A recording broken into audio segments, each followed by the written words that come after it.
Casey immediately hands on the ball, and then a bollocking run from Kieran Brooks. Myler quickly to Malander, Foden and North, and what a start! What a start for the Saints! Swift hands ripping apart Wasps' defence. Who would you want on the outside of this? Lovely hands, good decision making, and it doesn't get more simple than that. Gets the ball away, doesn't find touch. Instead it's the Lion, the Welshman, George North!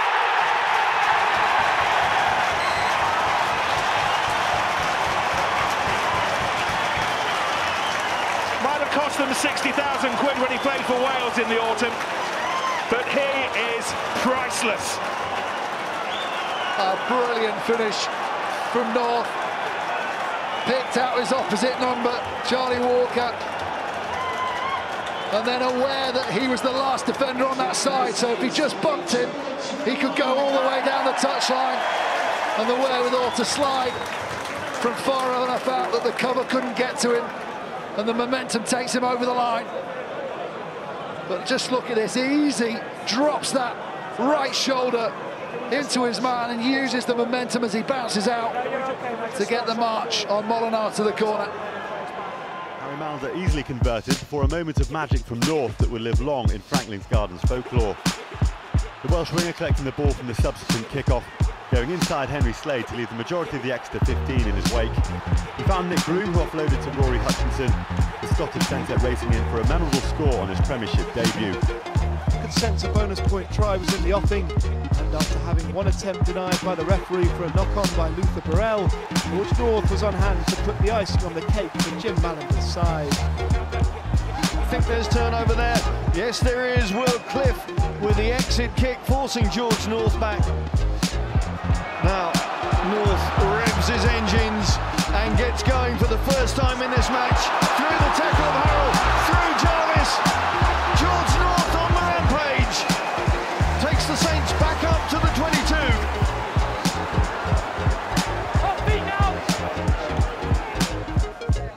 Here's George North. Good to see him fit and raring to go again. So difficult to stop when he really gets into top gear.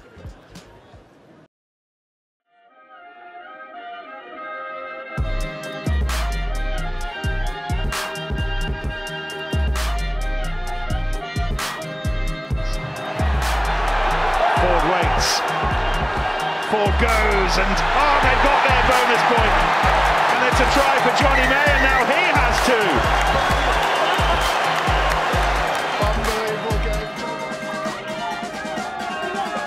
Ford, and May will chase after this, and it might work perfectly. May gathers, and May scores. The chief engineer, as he was throughout that move, however, George Ford, and Leicester with the first try.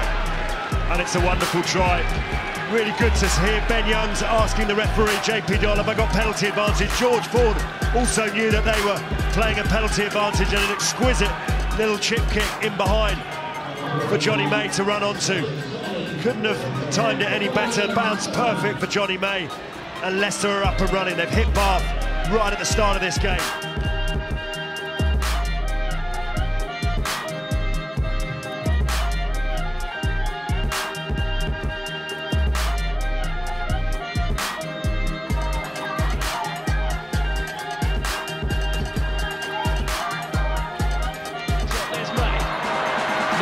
Chance for May to run right.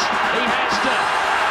Well, we've seen nothing of him so far today, but now we have, and that is classic Jonny May, stepping out of the shadows into the light, and now maybe Leicester do have some hope.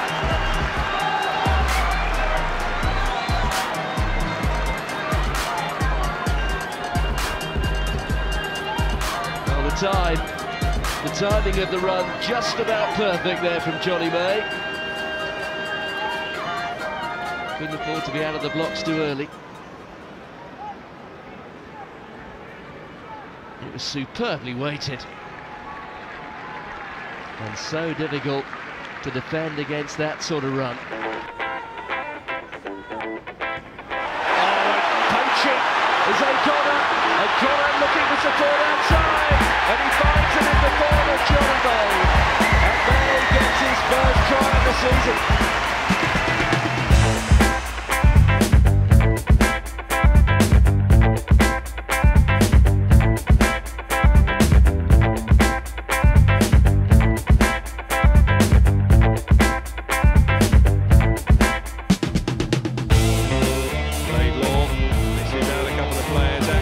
Fires it out to Jonny May, who scores round goal so easily.